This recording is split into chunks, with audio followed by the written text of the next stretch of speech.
Ayyee daawwattoota keenya akkam jirtu kun Horn Conversationidha. Har'aa qophii addaa tokko qabannee keessummaa waliin dhiyaanneerra. Keessummaan keenya har'aa Jawaar Mahammadi. Jawaariin wanti ani beeksisu hin jiru. Hundi keessan Jawaariin hin beektanii. Jawaar akkam jirta? Baga wal agarree. Nagaa ittaan akkam baga walitti deebine. Ayyee baga nagaadhaan gara Horn Conversationii dhuftee. Wantoota amma jiran kan darba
Hayyee daawwattoota keenyaa waan nu daawwachaa jirtaniif baay'ee isin galateeffannaa. Mariin keenya akkuma itti fufetti jira. Mee Jawaar akkuma dursee sila kaasee siyaasaa fi waraana gidduu hariiroon jiru amma ittuma jabaataa waan dhufe fakkaata. Mee haala amma jiru keessatti waraana war fi siyaasa gidduu hariiroon jiru maaloodha amma? Akkuma reeffi jedhe keessattuu biyya sirna dimokiraasii tasgabba'aan uumin keessatti biyya adeemsarra biyyi tokko dura ni uumamti. Teeritorii uummatti san booda sirna ijaarrachaa deemti, san booda sirna dimokiraasiitti ceeti. Biyya gara sirna dimokiraasiitti ceeteen tasgabbaa'in keessatti biyya diinagdeen isii hin cimin keessatti nageenyi biyyaa kallattiidhaan haala siyaasaa biyyattii irratti hundaa'a jechuudha. Siyaasaan biyyattii yookaan tasgabbaa'u taate, siyaasaan biyyattii kallattii yookaan qabaatu taate, diinagdeen guddachaa deema. Yoo siyaasaan kan babbatu taate, nageenya jeeqaa, nageenya hoggaa jeeqe immoo diinagdee sakaalaa deema jechuudha. Kan hoggaa jennu siyaasaan bifa lamaan tasgabbeessuu dandeessu. Tokko sirna abbaa irree cimaa ijaartee nageenya tasgabbeessitee nama hundaaf jalatti cafaqxee deemuu kan dandeessu taate developmental authoritarian state kan jennu kana diinagdee guddisuu dandeessa ta'a. Sustainable miti jechuun itti fufiinsa hin qabaatu malee akka amma bara mallas ta'etti akka amma Ruwaandatti ta'aa jirutti akka biyyoota adda addaa keessatti ta'etti sirna abbaa irree hidda cimaa qabu humna cimaa qabu kan siyaasaa biyyattii guutuutu to'ate nageenya biyyattii to'ate yoo qabaatte imaama diinagdee gaarii yoo qabaatte biyya diinagdee guddisuu dandeessa. Rakkoon isaa maali? Siyaasnii fi diinagdee walqixa guddachaa waan hin deemneef gaafa sirni abbaa irree sun aangoo wal lakkisu diinagdeellee wajjin daakama. Kana biyyoota hedduutti agarree Afrikaa keessatti biyyoota akka Cote d'Ivoire kana gara Laatin Ameerikaatti biyyoota hedduu agarree ka saffisaan guddatanii waggaa 30 waggaa 40 sirna abbaa irree jala diinagdeen isaanii guddatee sanboota gara sirna abbaa irree sun kufu diinagdeen isaanii wajjin kufe. Karaan lammataa sirna dimokiraasii uumtee eliitii biyyattii, qaroowwan biyyattii, qaamolee hawaasa biyyattii garaagaraa jidduutti wal hubannaa uumtee sirna dimokiraasii jaartee diinagdeen biyyattii fi aangoon biyyattii akkaataa itti walii hiramu irratti walii galtee uumtee yoo kadeemu taate sun immoo irra wayyaadhaa guddina diinagdee yeroo dheeraa fiduu dandeessa jechuudha. Amma abiyya Itoophiyaan lachuu dhabde. Sirna abbaa irree humna cimaa qabu ka biyyattii amma daangaa to'atu siyaasaa biyyattii gara dimokiraasiilee ceesisuu baatu olaantummaa paartii tokkoo garee tokkootiin mirkaneessuu hin dandeenye. Wal waraansa keessa seenee jechuudha. Yaaliin silaa biyyattii gara dimokiraasiitti ce'uu qabdu gara sirna abbaa irreetti duuba deebifna yaani riivarsii keessa galchan sun biyyattii gara qileetti oofee lola dhalchee jechuudha. Lolli kun immoo maal uume kufaatii diinagdeetu uume. Kanaaf hariiroon siyaasaa fi diinagdee jidduu jiru incredibly cimaa keessattuu biyya sabaaf sablammootaa keessatti biyyoota sabaaf sablammootaa hin taane keessattuu jaarraa dadammaqiinsi sabummaa guddaan taane keessatti biyya marsaaliin hawaasaa hin cimin keessatti probably bara 1980 duratti sirna abbaa irree cimaa uumtee diinagdee guddisuu dandeessa. Yeroo ammaatti biyya sabboonummaan saboota hedduu cime keessatti biyya uummanni hedduu dammaqe keessatti biyya diinagdee laaffate keessatti sirna abbaa irree jaaruudha yaaluun kallattiidhaan lolatti seensa jechuudha. Nu biratti miti kan biyya hedduutti waan agarree biyya keenyas akka wanti nama gaddisiisu rakkoo kana keessa seente waamma lola keessaan baane biyyi lolaa bu'ata lamaa jirti. Waa lamatti eebar diinagdee biyya sanii irratti sababa lolaatiin gootaraan biyyattii ammallee dhimmisaa jira jigaa jira keessa. Gootaraa keessa callaa akka jirtu fuudhanii bilijilichi irratti baasaa jiran. Callaa gaafte immoo amma warra IMF'if kennaa jiran jechuudha. Kanaaf rakkoo guddaa keessa jira biyya.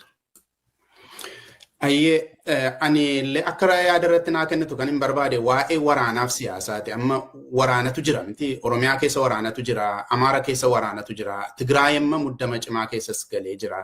Siyaasni akka ilaalamutti silaati siyaasni of danda'ee afaan qawwee malee silaa hin deema jedhamee abdatame sun waan ta'e hin fakkaatu. Har'a siyaasa jechuun karaa warra aangoo qabuutiinis karaa warra mormuutiinis gara qawweetti waan qulqullaa'e fakkaata. Sanarratti akka yaadanaa kennituuf ture gaaffii itti aanuun si gaafadha.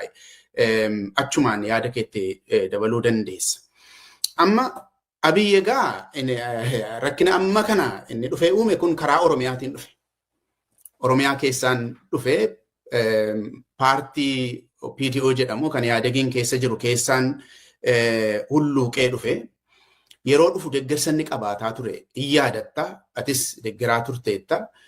Booddee garuu adeemsa keessa rakkoon dhalachaa dhufe kuni keessumatti erga Hacaaluun ajjeefame booddee mormiin jiru baay'ee jabaachaa dhufeera.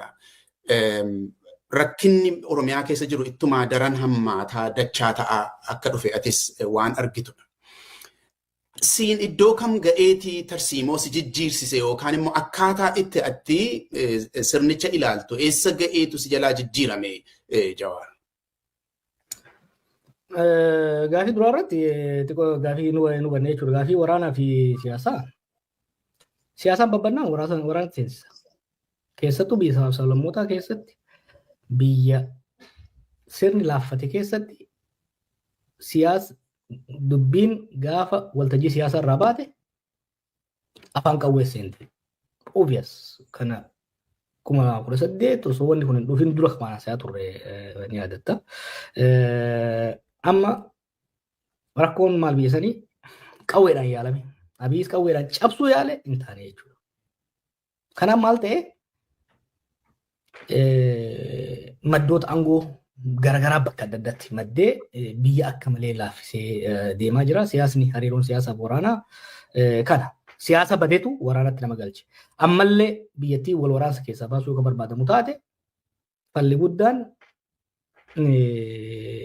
dirree siyaasaa bal'isuu, dubbii biyyattii, atakaaroo biyyattii, wal dhibdee gartuulee adda addaa jiru afaan qawweetirraa gara dirree siyaasaatti deebisuu gaafata. Dirree siyaasaatti deebisuudhaaf immoo humnoota namootaa fi sababoota gufuu ta'an kanarraa kaasuudha gaafata jechuudha. Gara dubbiin eessatti badde anaaf yoo yaadatte durumaa'u gaafuma isa gara fuulduratti fidan xiinxalaan mataa kiyyaaf kaa'ee hin qaba. Abdii qabaachaan turre haa ta'u garuu let's try yaaluu qabna yaada jedhuun hedduu yaalame. I was never surprised jechuun jalqabarraa kaasee isii hoggaamma akka inni akka hin dhufne tattaaffiin godhamaa ture gaafa milkaa'uu dhabu. Maybe eegaan gotti dhufee namni kun at least haga dandeenye karatti deebisuudhaaf balaa ni shakkiinu san akka hin geessineef yaalamuudha qaba. Kun immoo ana qofaa miti namoota hedduudha waan kana kan yaalaa ture. Booda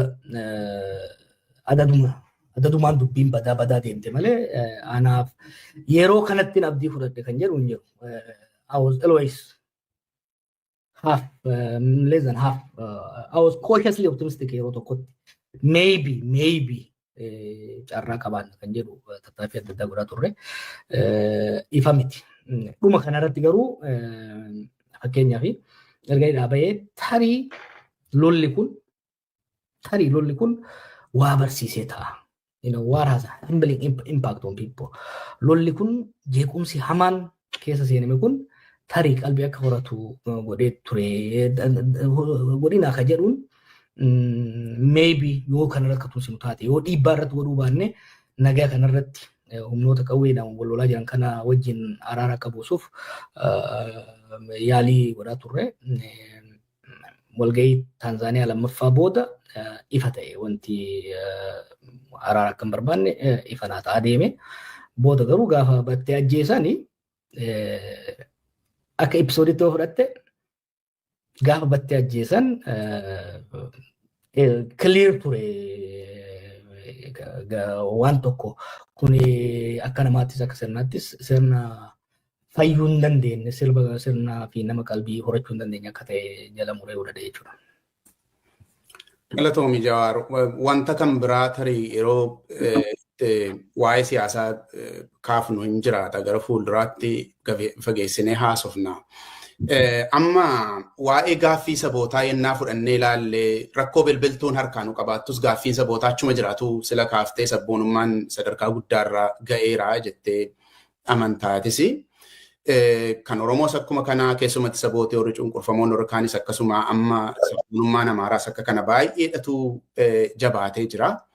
Wantoonni kun akkuma ta'e argite iyyuu warraaqsa 1974 booddee adadaan wanti daddarbatamte wanti xixiqqoon ta'aa turteetti 1991 booddee immoo kunoo naannoo uumuun kuni waa'een afaanii waa'een aadaa aangoon dhaqee harka uummataan galin malee sirni dimokiraatawaan hin dhalatin malee wanta bara nugusaa ture sanarraa karaa dheeraa deemeera jechuukooti. Garuu mufannaan jiru amma baay'ee sadarkaa guddaarra wanta ga'edha. Namichi amma aangoorra jiru kuni Abiyyi kana ilaalcha keessa galchuu manna garuma waraanaatti dhiibuudha akkuma sileetti hin danda'amne garuu.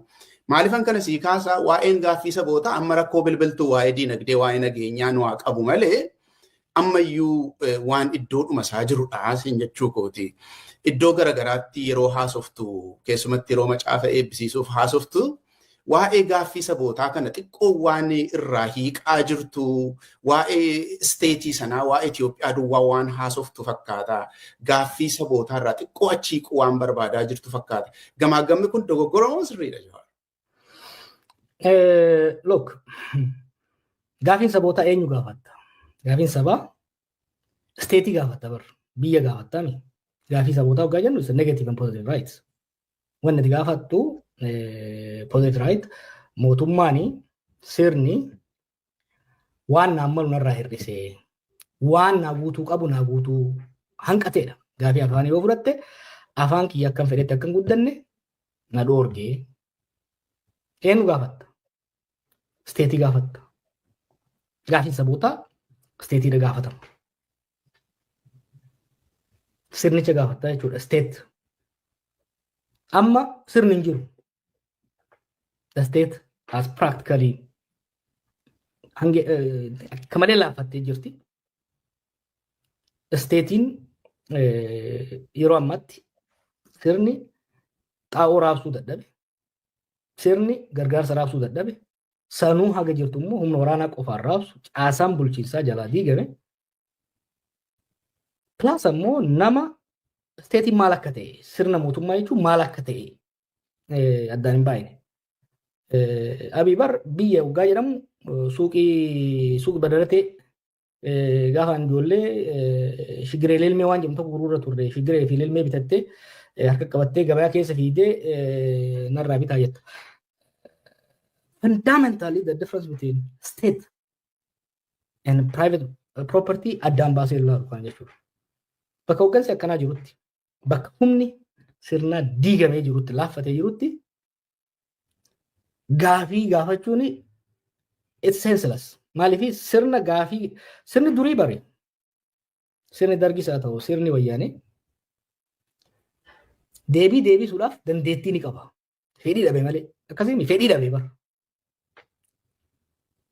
Kammaa bar dandeettis fedhiis hin qabu. Nan deebisa osoo jees deebisuu hin danda'u.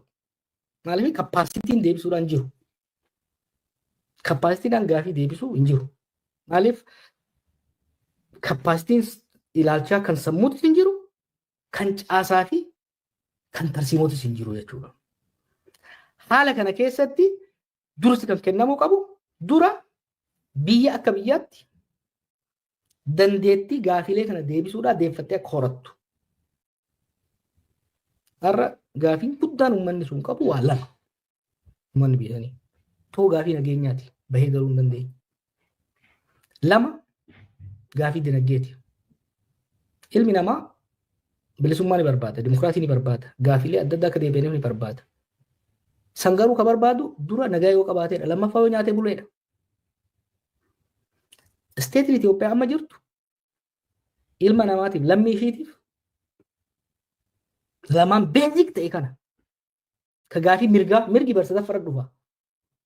Existential question kan jennuun gaafii bayanii galuu gaafii nageenya fi gaafii nyaatanii buluu deebisuu hin dandeenye.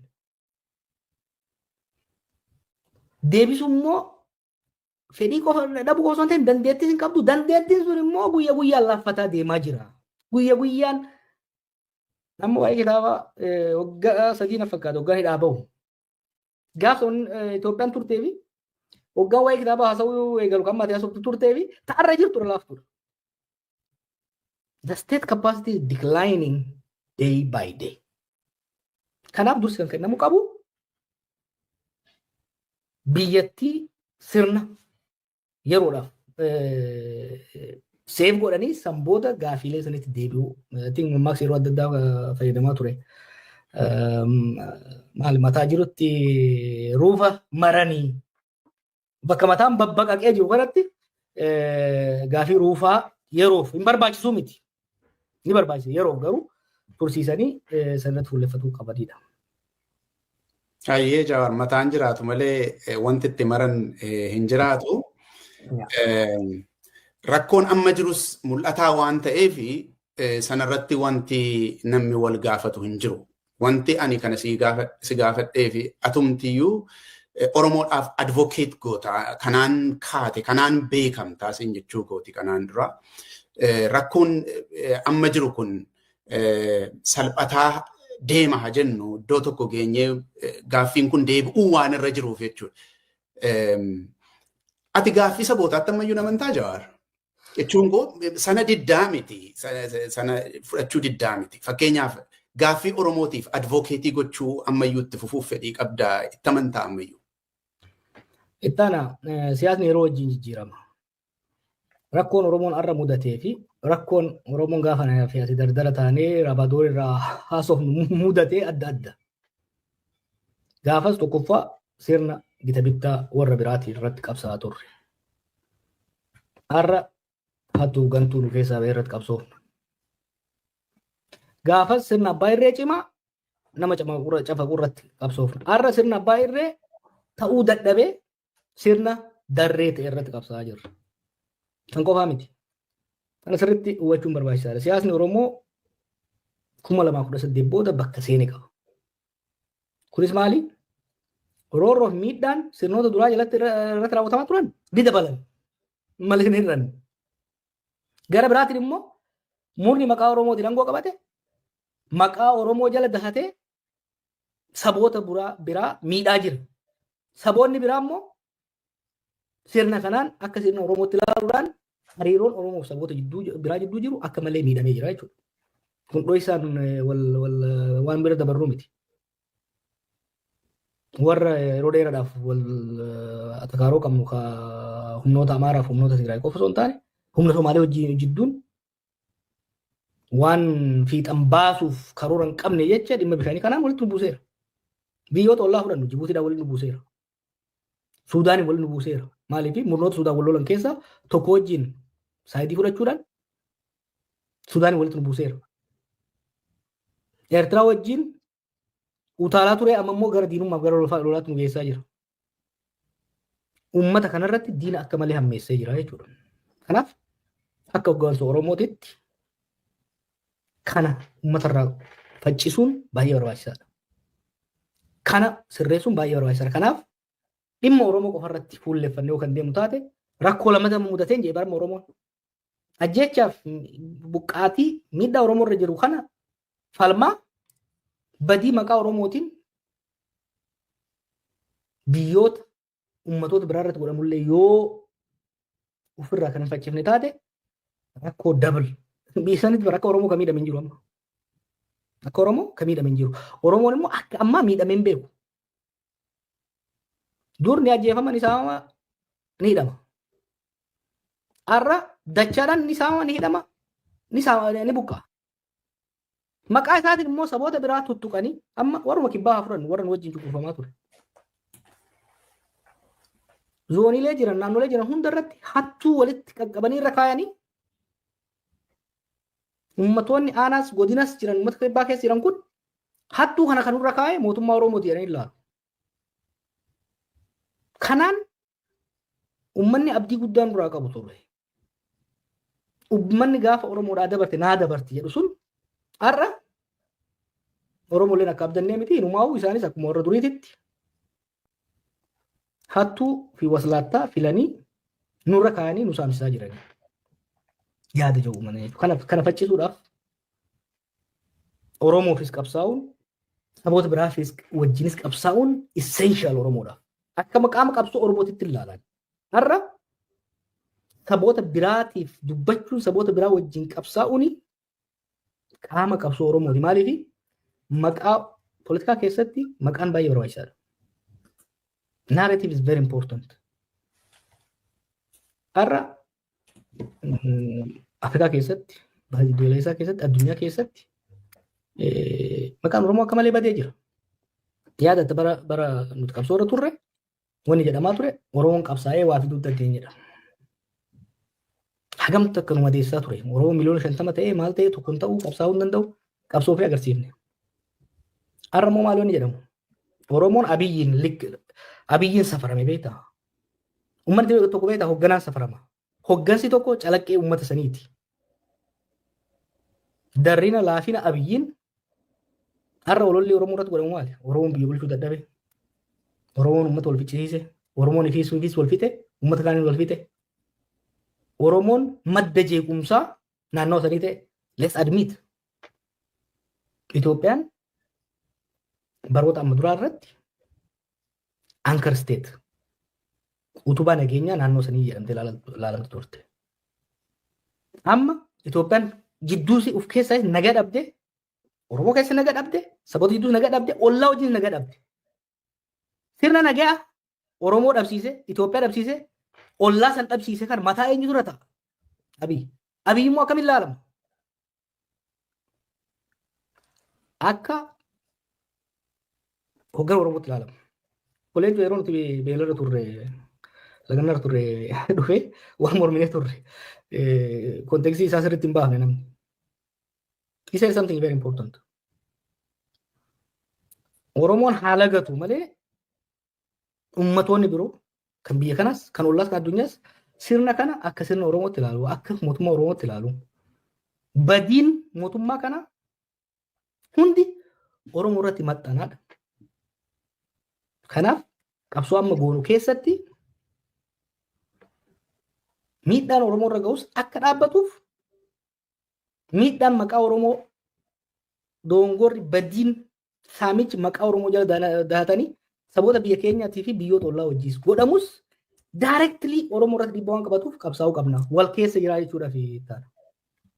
Galatoomii Jawaar. Gaaffii tokko duwwaasi gaafadheetanii waa'ee Eertiraatii fi waa'ee lola amma duumessaa jiru fakkaatuuttanii si dabarsa. Egaa waa'een Abiyyi isuma ati beektudha. Oromiyaa keessaa dhufuunsaa homaa gaaffiin qabu. Saboonnis akka tamma jette kanatti ilaalanii ta'uu mala. Garuu nuyi akki nuyi itti ilaallu waan kanarratti qooda waan qabu natti fakkaata Jawaar. Namni akka inni itti ilaalu waan tokko ta'e nuyi akki nuyi itti ilaallu warri keessumatti Oromiyaan akka inni itti wanta kana ilaalu inni miidhame akka inni itti waan kana ilaalu gidduu garagarummaan waan jiru natti fakkaata. Namni inni fagoodhaa ilaalu Oromiyaa keessaa ba'uusaa qofaa beekee akkas nu gootanii jechuun jiraachuu mala. Oromoon immoo waan miidhamaa jiru atuu jette hamma isaa kan miidhame hin jiru, hamma isaa kan luuzii godhe hin jiru. Dura namicha kana fidanii asiin ga'uu irrattis qabsoo godhame irratti kan miidhame Oromoodha. Ammas immoo kan miidhamaa jiru Oromoodha asiin jechuudha. Kanaaf garagarummaa waan sana gidduu jirtu itti gaafatamummaa isaa nuyi fudhachuuf Oromoon idaatirra jira jettee yaaddaa jechuudha. Distinction isaa maayinni namichi Oromiyaa keessaa dhufuunsaa dhugaa ta'eetu jiru. Saboonnis akka kanatti yaaduun isaanii tarii warri biyya alaas akka kanattiin yaaduu danda'u. Garuu nuyi ofii keenya akka nuyi itti yaadnu kan biraa waan ta'eef idaa kana fudhachuudhaa fi dhiisuu gidduu maanni distinction hin jiru Jawaar. Distinction sun hojiidhaan kan ifa ta'u. Hojiin lama wal faana hojjetamuu qaba. Tokko miidhaa sirni kun uummata keenya irraan ga'u saaxilu. Akkaataa warri biraa hubachuu danda'u. You know, perception matters. In politics, perception matters sometimes even more than reality. Kanaaf, reality Oromoo keessa jiru san akkaataa perceptionii warra biraa jijjiiruu danda'u, hubannaa warra biraa jijjiiruu danda'uun dhiyeessuu barbaachisa. Tokko hojiin tokko kana. Kan lammaffaa madaa fi mudaa sirni kun Oromoo jala dahatee ummatoota biraat irraan gahuufis dhugeeffannoo simpatii agarsiisuu barbaachisa. Maaliif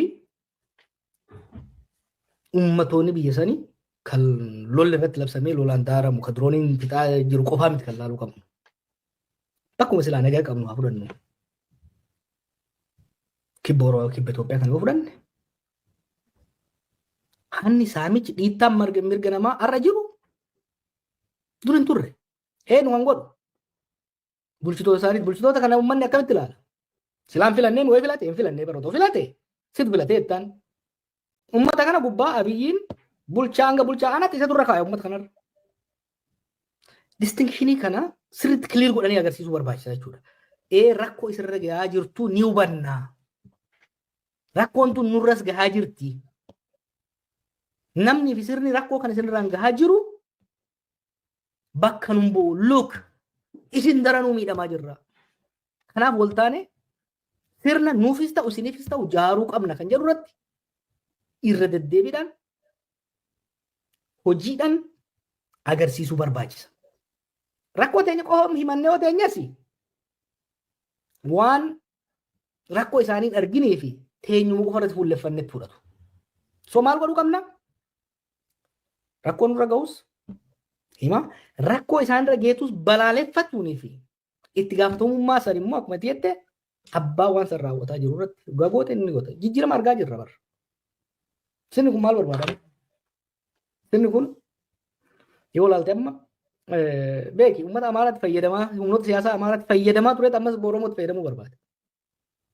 Gaafa nuuf humnoota Tigraay rukutuu barbaadu Itoophiyaa guddittiin deebisa. Dhiphoota kana nan barbadeessa jedheeni sochoosee ibidda hamaa keessa galche. Dirreetti facaasee lola itti banee jechuu boodarra. Amma immoo nuti dhufeet kun mootummaa Oromooti. Yoo mootummaan kun deeme balaa isinitti dhufu uummataan jedhu. Akkuma mucaan balaan kanarra jaaleen dhufu. Wantoota tokko waan biyyoota biraatti ta'e ilaaluun barbaachisaadha. Yakki maqaa saba tokkootiin hojjetamu yakkamaa san qofa miti kaanii hidhaa kafalchiisu. Yoo ganamummaan kaate irratti qabsoofte ummatoota biraa keessatti hubannaan gaariin akka uumamu hojjetteen alatti yakki sirni abbaa irree tokko yookiin immoo namni abbaa irree tokko maqaa saba tokkootiin uummata tokkootiin raawwatamu gaafa sirni abbaa irree ni kutaa bara. Gaafa dubbiin hammaatte Abudaabitti galaabii gaafin hin jiru. Gaafas idaan uummata kanatti dhufa. Kanaaf idaan kun akka dhufne rakkoo nurra ga'us bifa sirna qabuun uummatoota biraa hubachiisa. Rakkoo uummata biraarra gahuufis naatoo fi dhugeeffannoo kenna. Hubannaan isaanii bifa sirrii ta'een qixa sirrii ta'een akka qabaatan gochaa deemuu barbaachisa. Hayyee Tigraay lafa inni itti deebi'ee argaa jirta Jawaar waraana waggaa lamaa booddee deebi'ee ammas lolli kulkulee jira. Dhoksaa tokko malee Abiyyi guyyaa muraasa fuuldura sodaachisa waraanaa ergee jira. Sana duwwaa miti gama Tigraayinis gaafa laaltuu harca'iinsi keessoo akkuma jiru tumsa garagaraa alaan tolfachuun hin mul'ata. Maqaa sabaa jedhamu malee walta'iinsi wayii wanta hidhataa jiru fakkaata gama Eertiraatiin.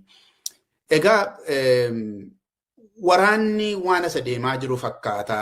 Kanaaf hiriirri humnootaa amma jiru kuni isa dura yeroo waraana Tigraay jirurraa baay'ee adda ba'eera jechuudha. Warri kanaan dura wal ta'anii Tigraayin lolan bittinnaanii gama kan biraa goranii Abiyyitti achi as deebi'uutu jira.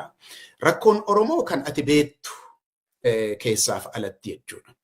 Haala amma asa deemaa jiru kanatti keessumatti waa'ee lola Tigraay ilaalchisee tarii immoo akkuma propagandaan afuufamaa jiru galoo galaanaa Yamaalii yoo jedhanii akkuma haasa'amaa jiru lolli kun yoo Eertiraas hin dabalata ta'e. Maalidha ejjennoon warra Oromoo hoogganuu kan ta'u?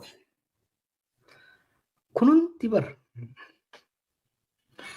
siyaasa wallaalummaa maqaa abshaalummaatiin oofuu kan hunda fide. Yaadattami siyaasni shiraa fi abshaalummaa jedhanii gaafa oofan san. Duruma gaafa Eertiraa wajjin araarri bu'u kan wal lole dur Shaabiyaa fi Wayyaanedha.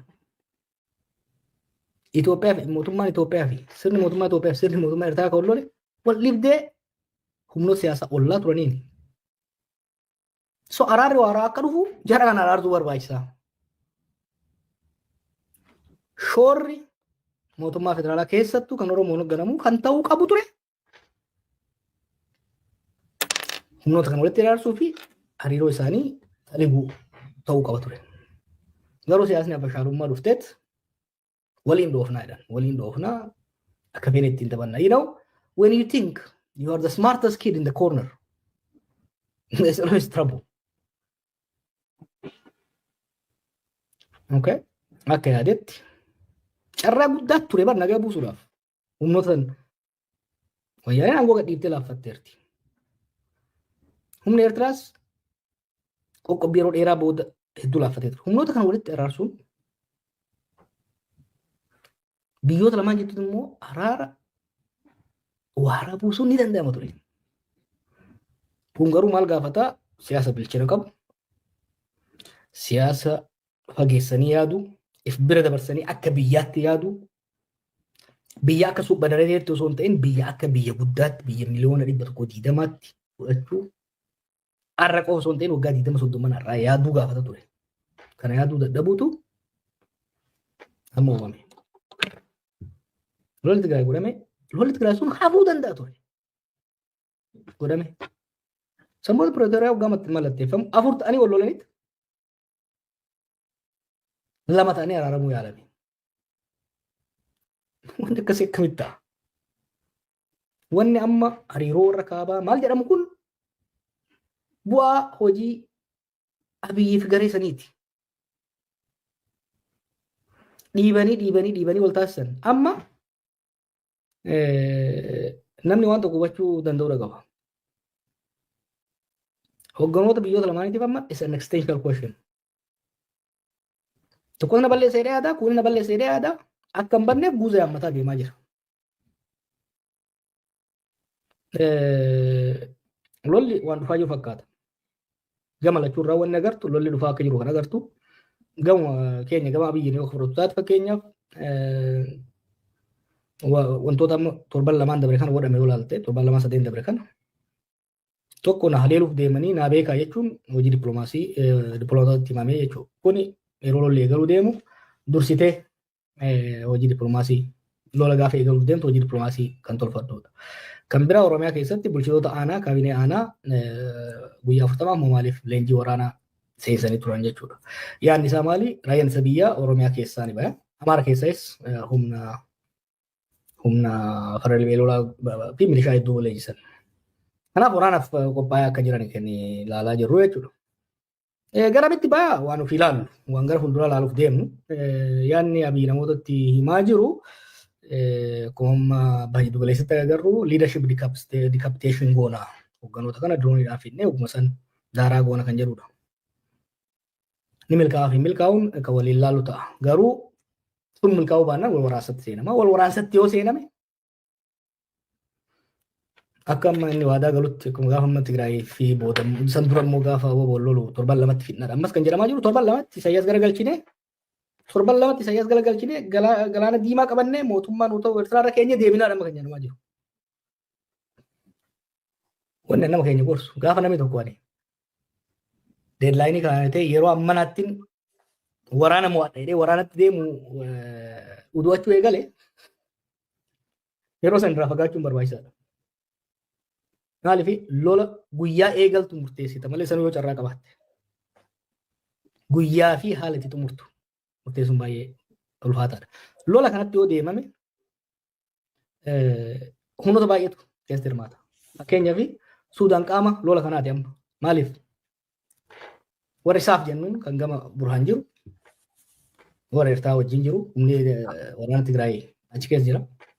Warri RSF jennuun kun immoo asiin Abiyyi wajjin jira, gargaarsa warra Imireetiin, jarri kun immoo Ijiptii fi Saawudii warra biraa qabatanii deemu. So naannoon kuni dirree wal waraansa biyyoota humnoota Itoophiyaa keessaa qofa osoo hin ta'in biyyoota ollaa mara kan hirmaachisu. Akkasumas immoo warri fagoo taa'ee naannoo sanitti olaantummaa horachuudhaaf wal dorgomaa jiru kan Gaazaa irra rafu ta'a. Reelii Oromoodhaaf Itoophiyaadhaaf amma kanaa kan barbaachisu. Gaafii galaanaa yoo fudhatte galaanni akkasumas ni barbaachisa. Garuu waan barbaadde hunda gaama barbaaddeemti fudhachuudha deemtu. Haala qabataa humna keetii, haala qabatamaa addunyaa. Humna kee egaa jennu humna waraanaa kee, humna diinagdee kee, humna hawaasummaa kee. Laalteet jabina dippiloomaasii kee. Har'a Itoophiyaan ka diinagdee fi waraanaaf kam kan laallee jirra. Diplomatically is an isolated country. Nama BRICS wajjin waan tokko agarsiisnu. BRICS keessaa biyya meeqaan gadi ba'ee gaafa inni Somaliland walii galtee seenu BRICS keessaa biyya meeqatu dhufee Itoophiyaa bira dhaabbate? Zero. Maaliif? Dantaa nuuf qofarraa miti kan qaban. Dantaa haala naannoo keenyaatii fi addunyaarraas qabu jechuudha. Kanaaf haalli amma deemu kun hedduu yaaddessaadha. Yoo rabbi uummata keenya biyya san kan baasu taate malee carraaqqii nu warri hafnes goonuun yoo waa madaqsuu kan dandeenyu ofirraa maysuu kan dandeenyu taate malee balaa hamaatu deemaa jira.